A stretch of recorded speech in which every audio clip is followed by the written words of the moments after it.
તો બ્રહ્મ સમાજ અંગેની આ ટિપ્પણીને લઈ વિવાદ થતા દેવુસિંહે સ્પષ્ટતા કરી છે। સમાજના તમામ વર્ગનું આદર કરતો હોવાની વાત તેમણે કરી અને એ પણ કહ્યું કે તેમના નિવેદનનું ખોટું અર્થઘટન કરાયું, સનાતન પરંપરાને નુકસાન ન થાય તે પ્રકારના પ્રયાસો હોવાની વાત કરી। સૌને નમસ્કાર। તાજેતરમાં એક સમાજ જીવનના એક શ્રદ્ધાના કેન્દ્ર પર મારી મુલાકાત દરમિયાન જે સરળતાથી એ શ્રદ્ધાના કેન્દ્ર ઉપર સામાન્ય માણસને સમજણ આપવામાં આવતી, ત્યારે મેં એ દિશામાં મારા ઉદ્ગાર એ હતા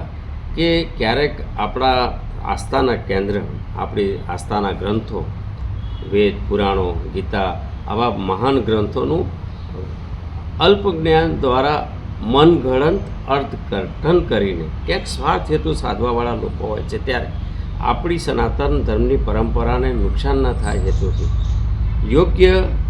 જગ્યાએ માર્ગદર્શન મળે અને જીવન દર્શન માટે આપણને સાચા અર્થમાં જ્ઞાન મળે,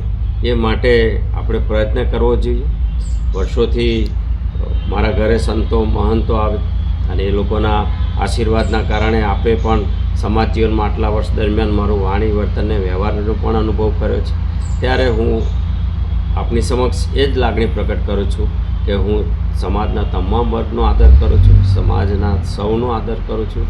ત્યારે એનો યોગ્ય અર્થઘટન કરી અને સમાજ જીવન સુધી સાચી વાત પહોંચે એ માટે હું નાનકડો ખુલાસો કરવા આપની સમક્ષ પ્રગટ થયો છું।